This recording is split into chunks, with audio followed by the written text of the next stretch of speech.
বাংলার এক ঐতিহ্যশালী শিল্প, সেই শিল্পটাকে একটা অন্য আঙ্গিকে তুলে ধরা হবে, যেটা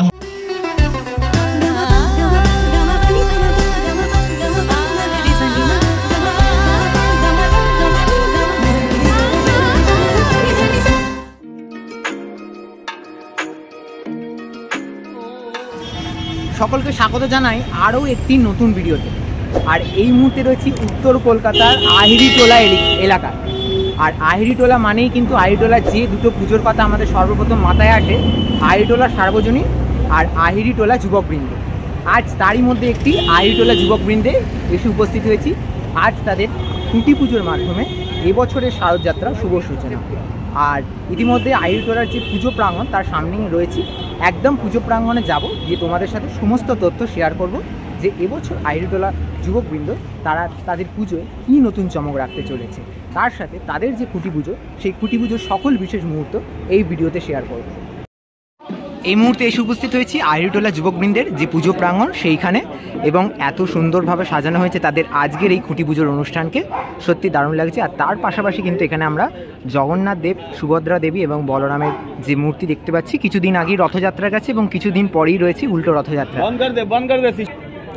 আর তার সাথে আমি একটুখানি সামনেটায় যাই, সামনেটায় গিয়ে তোমাদের দেখাই। সামনেটাতে কিন্তু রয়েছে তাদের যে আজকের অনুষ্ঠানের মূল মঞ্চ, সেই মূল মঞ্চটা তোমাদের সাথে আজকে শেয়ার করছি। দেখো, এই হচ্ছে তাদের আজকের যে অনুষ্ঠানের মূল মঞ্চ, খুব সুন্দর করে সাজানো হয়েছে। এবছর তাদের যে 54তম বর্ষ, তার জন্য সেইভাবে সেজে উঠেছে গোটা মণ্ডপটা, দারুণ লাগছে কিন্তু টোটালটা। আর তোমাদের দেখাই, এই হচ্ছে আহিরিটোলা যুবকবৃন্দের 54তম বর্ষের যে খুঁটি পুজো, সেই খুঁটি পুজোর যে পুজো বিহিত কাজ সেটি এখানে চলছে, এবং হোমের যে প্রস্তুতি সেটিও চলছে। আর তার সাথে সাথে যে এত সুন্দর খুঁটি, সেইটিকে দেখায়, খুব সুন্দর করে খুঁটিটিকে সাজানো হয়েছে। আর ঠিক এই জায়গাটিতে কিন্তু খুঁটিটি পোতা হবে। পুজোর শেষে খুঁটি স্থাপনের কাজ ঠিক এই জায়গাটিতে হবে। এই জায়গাটিকেও কিন্তু খুব সুন্দর করে সাজানো হয়েছে। আর ঠিক এই জায়গাটিকে সাজিয়ে রাখা রয়েছে তাদের এবছরের যে ব্যানার, পুজোর যে ব্যানার, থিম উন্মোচন, সেই থিম উন্মোচনের যে ব্যানার সেটি কিন্তু ঠিক এই জায়গাটিতেই প্রকাশ পাবে কিছুক্ষণের মধ্যে। তার জন্য যে সুন্দর করে সাজানো ঠিক এই জায়গাটিতেই রয়েছে।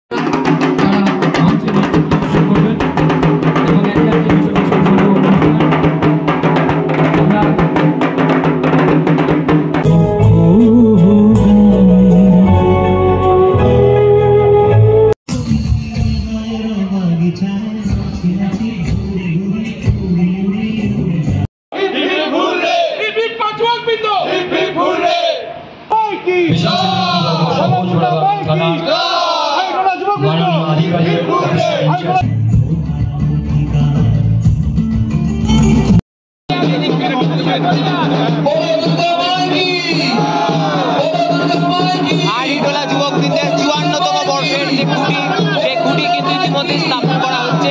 তোমরা সেই দৃশ্য দেখতে পাচ্ছ।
2024-এ এবার ভাবলাম কল্পিত কল্পনা।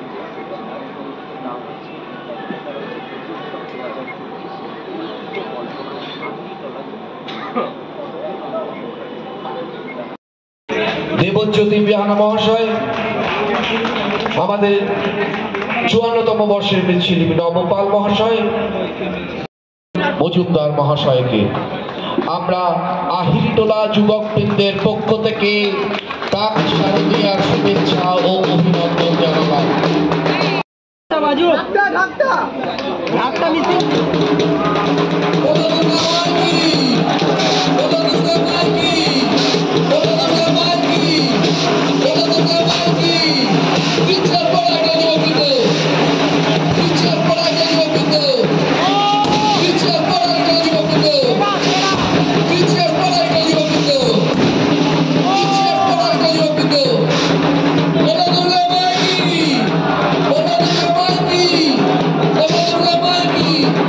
আহিরিটোলা যুবকবৃন্দের শারদোৎসব 2024-এর যে ব্যানার, সেই ব্যানার কিন্তু ইতিমধ্যেই প্রকাশ পেল।